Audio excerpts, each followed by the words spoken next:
up on the list, let me go ahead and state that this guitar is very much a mutt.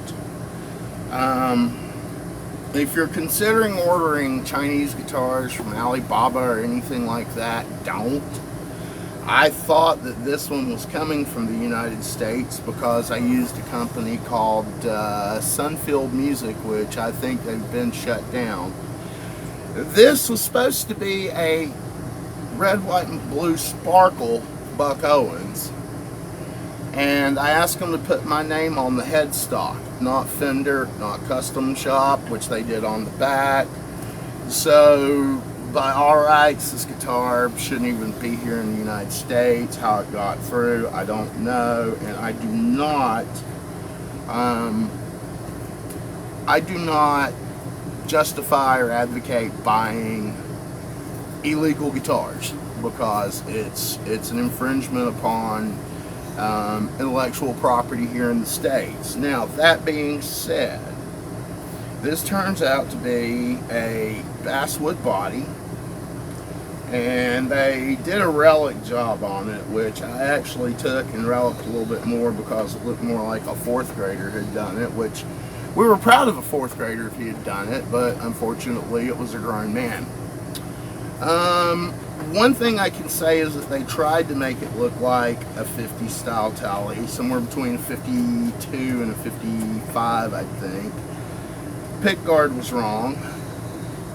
The tuners are wrong, but I took it and made it into a great playing guitar.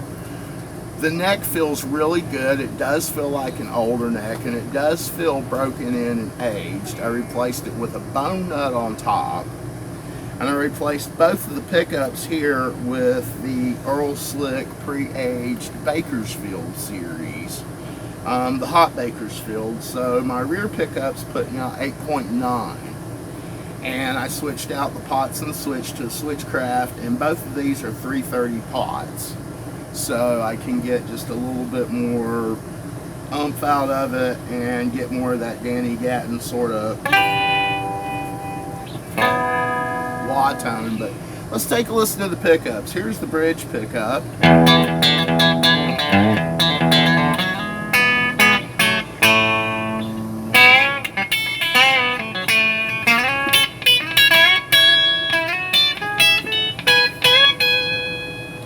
This is the bridge and the neck together.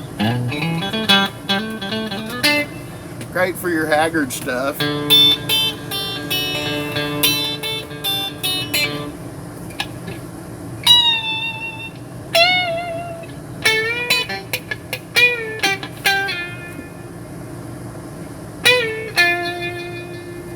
And then of course the neck pickup.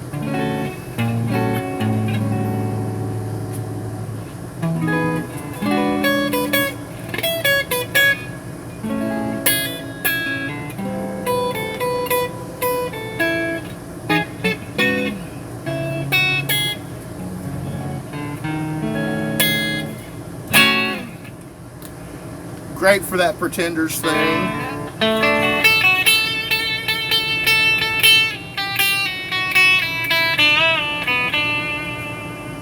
Now let's hit it with some distortion.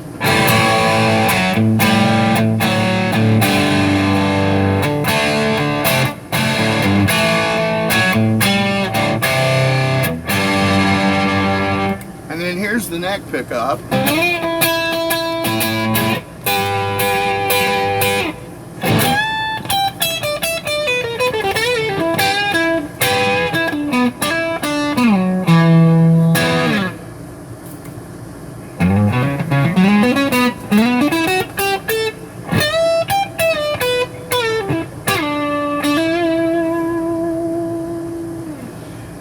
So once again, I'm not advocating buying from companies like Alibaba unless you do go through and change everything that you don't want, say Fender or Gibson. This is not a real Fender, nor would I ever claim it to be a real Fender, but the pride and joy on this guitar for me is the fact that I had John Jorgensen, I'm not sure if you can get on that, John Jorgensen and Herb Peterson, both of the Desert Rose Band and the J2B2 Bluegrass band, autographed it for me when I saw them in Galax, Virginia. So it was an honor to meet both guys, and John and Herb were extremely phenomenal.